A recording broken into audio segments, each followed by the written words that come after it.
In the history of boxing, there's been some hard punches.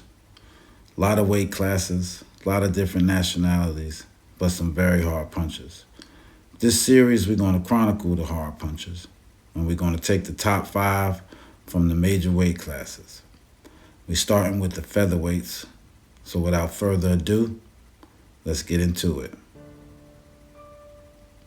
Coming in at number 5, Naseem Hamed.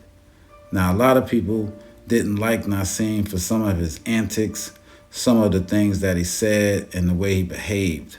However, look at that left hook there. You can't take away what the man was able to do in the ring. He had serious power, I thought, in both hands. And the thing that was surprising about Naseem was he didn't look like he hit as hard as he did. But his trick was, well, not trick, but the thing was he was able to generate power from his legs. He had a way of getting on an angle and kind of propelling himself, as you see right there, to just get all, look at that uppercut. Wow. Just to get all of his body into them shots, And like I said, he did it with his legs. So really, really high level guy when it came to that. I would have had him further up my list. I just didn't feel like he fought a lot of good guys, with the exception of Kevin Kelly you see here. But Kevin was old by this time, but still Naseem stopped him in the 4th round. But a lot of the guys that had a name that he fought, when he got a hold of them, they was older. So, you can't blame him too much for that, because you can only fight people when they, when you can fight them. And those that he did fight, he beat, with the exception of Marco Antonio Barrera. He really handled everybody that they put in front of him. I would have loved to see him continue his career after that, but that was his choice. But as far as featherweights go, I got him being the number 5 as far as the hardest punchers in the history of the sport. Naseem Hamed. All right, at number 4, Salvador Sanchez, man, none other. Salvador was a beast. No other way to say it. The guy turned pro at about 16 years old, and it was on ever since, man. Look at this guy.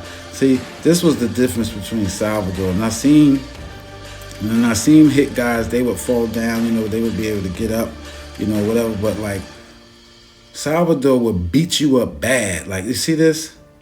Like, and look, if you could see Gomez's face after the fight, you would know what I'm talking about. Like, this is the effect Salvador would have on the guys that he fought. And again, he was another guy that didn't really look like he hit as hard as he did, but for sure he did. And he fought lots of high-level guys. He fought a lot of the better Mexican guys when he was coming up. And as you can see here, he in a dogfight with Azuma Nelson.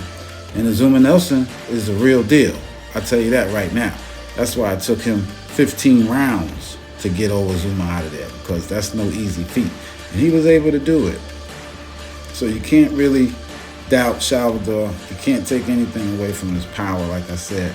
Without doubt, he was one of the better fighters in that division, and definitely one of the heavier-handed guys in that division to me. And as far as this power goes, I got him ranked number 4 all time. Now, number 3, Alexis Audiio. Now, this is the gentleman fighter, man. Alexis was a really cool cat. Everybody spoke highly of him. Said he look at that right hand though. You're gonna see another one he's gonna hit this guy with, Bang! See what I'm saying? And that was the thing. His demeanor was like his style. He kept his hand, he didn't move around a lot, kind of kept his hand still. It was jab, jab, and then right hand out of nowhere, man. And he would fire it like a missile. That's the thing about Audiio, he was deceptively faster than he seemed, you know what I'm saying? And because he was so tall, he was able to hit guys from a good distance. So he was never really safe fighting Audiio. And I really liked Audiio. I watched him fight a lot. I watched a lot of his fights. And the only time I really saw him struggle with, look at that right hand on Mancini. Whew. Goodness. Oh, and another one. Golly. Yeah, like I was going to say, man, the only person he struggled with was this guy here, Aaron Pryor, that I saw. But outside of that, man, believe me, Alexis Audiio was the real deal. And like I said, he had power in both hands, but it was really that right hand of his, man. When he let that right hand go, it was coming like a missile. You needed to duck. So he definitely number 3 all time to me. But at number 2, yeah, Henry Armstrong. Now, I know a lot of y'all might have Henry number 1 because, honestly, he was the best little man in the history of the sport. And some people before my time think he was the best fighter because the man won 3 different world titles at the same time, and that's just unprecedented, never been done, just outrageous when you think about it. He won that featherweight title, he won the lightweight title, and the welterweight title at once. But we talking about at featherweight. He fought over 80 fights at featherweight, went 27-0 in 1938 alone, knocked out 26 guys in that year, and then 27 guys in a row at featherweight, which is still a record. So, and over 100 knockouts in his career. So by far, Henry Armstrong is one of the better punchers, and I got him number 2. However, at number 1, Stanley Sadler. Without doubt, the hardest hitting puncher at featherweight, period, and one of the hardest punching guys in the history of the sport. Stanley Sadler had that knock you dead power, I read. Stanley Sadler had power in both hands. He had speed, and he knew how to use them in combination. Also, he had a reputation for being a little duplicitous in there. They said that Sammy would play dirty and stuff like that. Now, I'm going to tell you, when you consider the fact that he was fast, powerful, and had dirty tactics, he was fortunate to even get title shots. But that will let you know how good he is, because that talent just couldn't be denied. And I got him up there as the number 2 featherweight for the way that he handled Willie Pep. He was supposed to be the best featherweight all time, but not with Stanley Sadler. And anyway, as far as the power goes, number 1 all time when it comes to the featherweights, without a doubt, Stanley Sadler. So that's my top 5 list, y'all.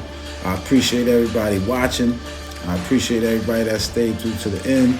This is the first part of the series. We're going to come back with the lightweights next. So y'all stay tuned. Hit that subscribe button. Make sure that bell is up. And I'll see y'all then. Peace.